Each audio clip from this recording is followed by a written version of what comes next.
And here we go from Bloomington. After a little scrum at midcourt, the Illini control the tip.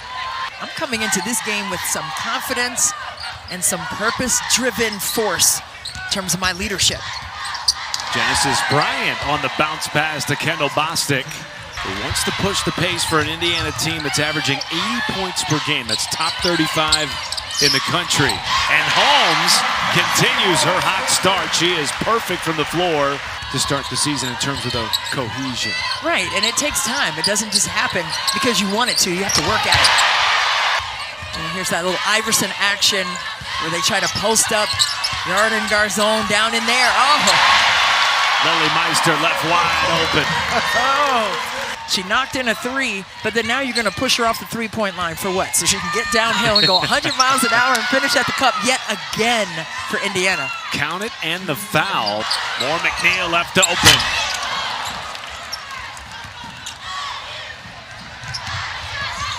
Cook stops and pops, and now Makira Cook with 5. Up ahead to Bryant with 4 seconds. Hits a three just before the buzzer, and that's a big bucket for Illinois, bringing it back to within 2 possessions. You need more touches. It just makes sense mathematically. McKenzie.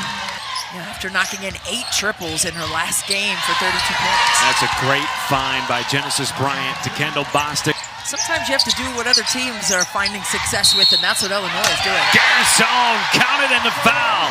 Parrish was knocked to the floor. Off of that screening action, and Mackenzie Holmes is a tremendous screener as well. Cook sent away by Garzon. More McNeil right to the cup, into the chest of Bostic, and back-to-back. What do you want to see for Illinois here on this possession? They have not scored in over 3 minutes. I want to see them get it to Bostic, which they did right when I said it. There it goes. You know, seeing what Nebraska and Wisconsin both did on the volleyball court this year, but then, of course, that game at Memorial Stadium in Lincoln. 92,303. I don't know how Bostic got that basketball. I mean, it was on her pinky, and she corralled that in somehow. And then Cook knocks down the jumper. Well, she is cooking right now for sure, and you cannot play and drop coverage on Cook. You've got to get up and close the gap. They want to set a ball screen. You can't be underneath of it. Parrish a 3.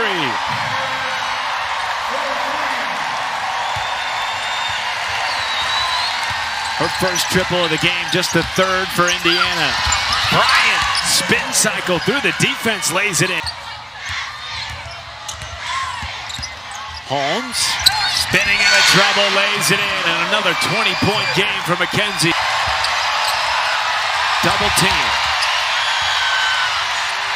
Ball in Cook's hands. Welcome to Big Ten competition. Right, exactly. You gotta be ready to go. That's a 3. Downtown. I'm trying to get a touch. There it is. But now she's in a crowd. Oh, that's a ridiculous shot. Mackenzie Holmes. Without putting the ball on the deck. Nice and quick.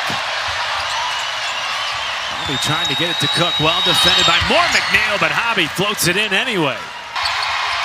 Cook tried to thread it down. Hobby kept it alive.